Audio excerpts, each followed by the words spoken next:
இன்றைக்கி வந்து எலுமிச்சம்பழ ஊறுகாய் எப்படி பண்ணுறதுன்னு பார்க்கலாம். அதுக்கு ஃபஸ்ட்டு நல்லா பழமான எலுமிச்சம்பழமா பார்த்து வாங்கிக்கோங்க. நல்லா வாஷ் பண்ணிவிட்டு நல்லா ஒரு காட்டன் டவலில் போட்டு தண்ணியே சுத்தமாக இல்லாத மாதிரி நல்லா தொடச்சிக்கோங்க. ஏன்னா தண்ணி இருந்துச்சுன்னா கெட்டு போயிடும் சீக்கிரமாக.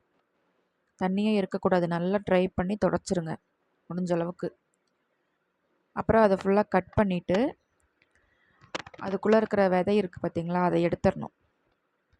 ஏன்னா அது வந்து ரொம்ப கசப்படிக்கும். அதனால் வந்து அதை ஃபுல்லாக ரிமூவ் பண்ணிவிட்டு அப்புறம் நீங்கள் நல்லா ஒரு லெமன் பார்த்திங்கன்னா உங்களுக்கு எந்த சைஸ் வேணுமோ அந்த சைஸ் வந்து நல்லா கட் பண்ணி எடுத்துக்கோங்க. பாருங்கள், நான் வந்து 8 பீஸாக போட்டுட்ருக்கிறேன். ஏன்னா எங்களுக்கு குட்டி குட்டியாக இருந்தால் தான் பிடிக்கும். அதனால் உங்களுக்கு வேணால் நீங்கள் சின்னதாக இருந்ததுன்னா 4 கூட போட்டுக்கலாம். பெரிய லெமனாக இருந்துச்சுன்னா ஒரு 8 பீஸாக போட்டுக்கலாம். அது உங்களோட விருப்பம். இப்போ எல்லாத்தையும் கட் பண்ணி எடுத்து வச்சாச்சு. அதில் கல்லுப்பு ஃபுல்லாக போட்டு நல்லா வந்து குலுக்கி வச்சுருங்க. கை மட்டும் விடக்கூடாது, கை விட்டால் கெட்டுரும். நல்லா அதை குலுக்கிட்டு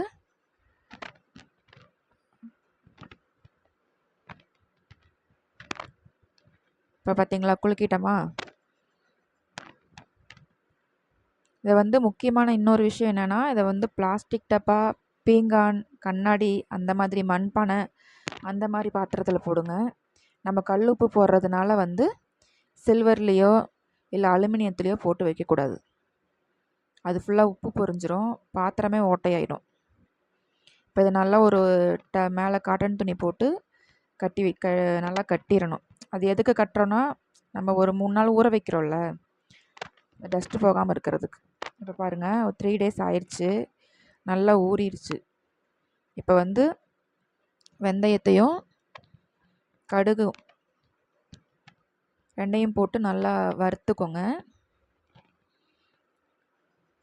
இதை வந்து ட்ரையாக தான் வறுக்கணும், எண்ணெய் ஊற்றி வறுக்கக்கூடாது. பார்த்திங்களா எப்படி ஆவி போகுதுன்னு. இப்படியே போட்டோம்னா மிக்ஸி ஜார் போயிடும். கொஞ்சம் ஆற வச்சுட்டு பவுட்ரு பண்ணிக்கலாம்.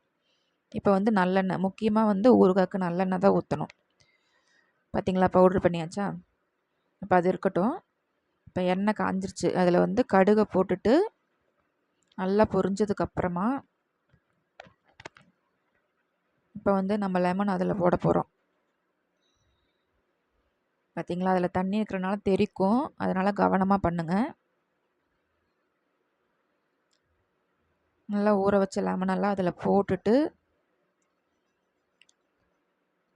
கொஞ்சம் அந்த நொர அடங்குதா, எண்ணெய் தாராளமாக ஊற்றிக்கோங்க. ஏன்னா எண்ணெயில் ஊற ஊற தான் ஊறுகாய் கெடாமல் அப்படியே இருக்கும்.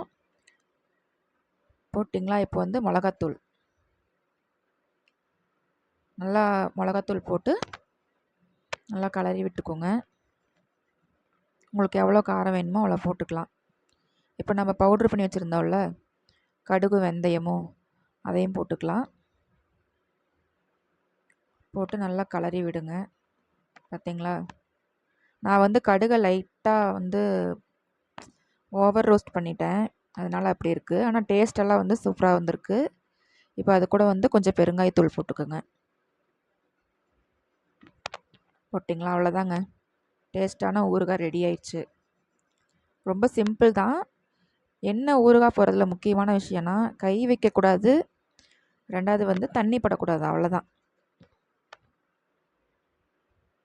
பார்த்திங்களா, நல்லா வந்திருக்கா. நான் டேஸ்ட் பண்ணி பார்த்தேங்க, ரொம்ப நல்லாயிருக்கு. நீங்களும் ட்ரை பண்ணுங்கள். தேங்க்யூ.